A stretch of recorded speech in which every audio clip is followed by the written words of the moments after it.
Assalamualaikum warahmatullahi wabarakatuh. Perkenalkan, saya Ibu Kadarwati, tenaga pengajar dari SDS Nurul Fala. Apa kabar semuanya anak-anak hebat? Semoga kalian semua dalam keadaan sehat ya, dan tetap semangat. Pada kesempatan kali ini, Ibu akan menyampaikan materi pembelajaran Bahasa Indonesia kelas 6 dengan materi kalimat efektif. Dengan kompetensi dasar, menuliskan informasi penting suatu teks menggunakan kalimat efektif. Tujuan pembelajaran, siswa mampu mengidentifikasi ciri-ciri kalimat efektif. Siswa mampu mengidentifikasi kalimat efektif pada suatu teks. Perhatikan gambar berikut. Pada gambar pertama, baik si pengirim berita atau pesan dan penerima pesan sama-sama menghasilkan kalimat yang sama. Ayah makan. Si penerima pesan, ayah makan. Ini menggunakan kalimat efektif sehingga komunikasinya berjalan efektif dan baik. Sedangkan gambar yang satunya lagi, ini menggunakan kalimat tidak efektif sehingga antara si pengirim pesan dan penerima pesan tidak sama. Berikutnya, apa itu kalimat ya? Kalimat adalah kumpulan dari beberapa kata. Misal di sini ada kata seluruh, ada bangsa Indonesia mempertahankan kemerdekaan. Maka kalimatnya seluruh bangsa Indonesia mempertahankan kemerdekaan. Pengertian kalimat efektif.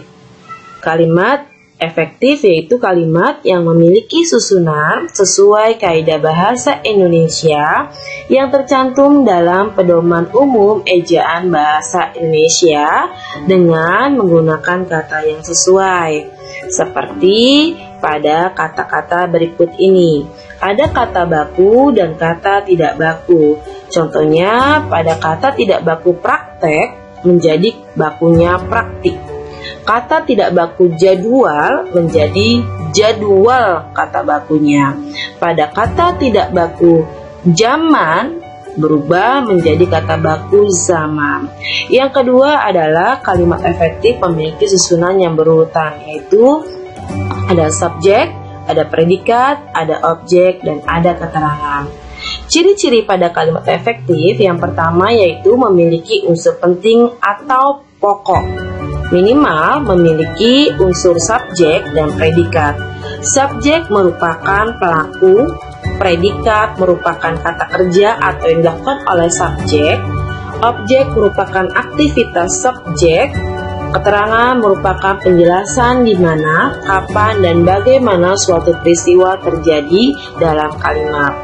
Ciri berikutnya yaitu susunan yang tidak bertele-tele. Contohnya, rapat itu dihadiri oleh beberapa dari banyak anggota saja. Ini merupakan kalimat yang salah.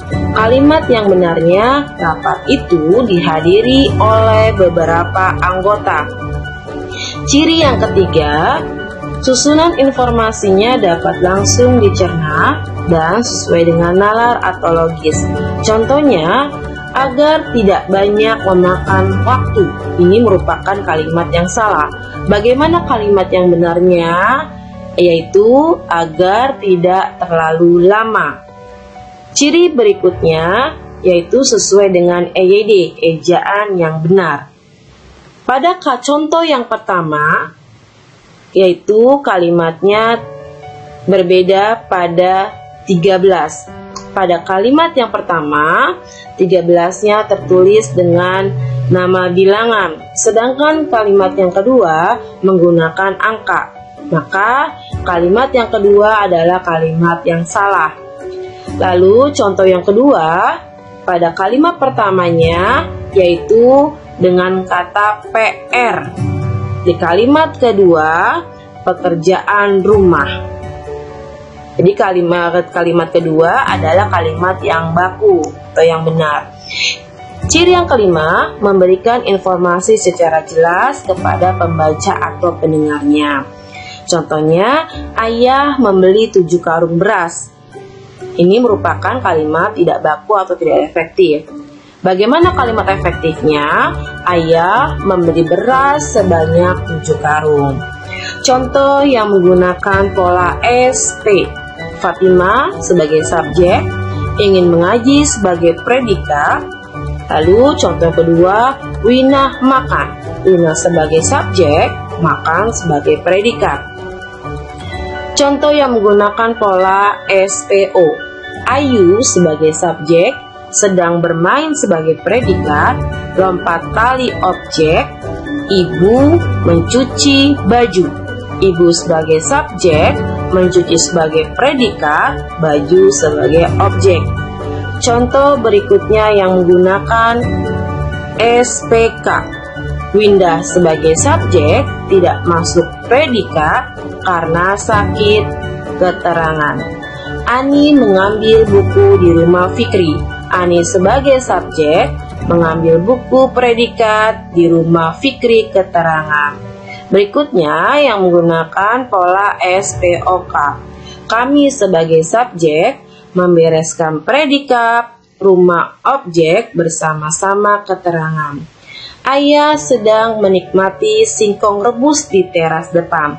Ayah sebagai subjek sedang menikmati predikat, singkong rebus objek di teras depan. Keterangan. Mengapa harus menggunakan kalimat efektif dalam kehidupan sehari-hari anak-anak? Yang pertama, agar komunikasi kita berlangsung efektif. Yang kedua, agar tidak salah paham atau salah tafsir. Yang ketiga, agar tidak terjadi konflik. Bagaimana anak-anak? Sudah pahamkah pembelajaran pada hari ini? Semoga kalian dapat mengerti ya. Oke, sampai jumpa di materi berikutnya. Wassalamualaikum warahmatullahi wabarakatuh. Sampai jumpa.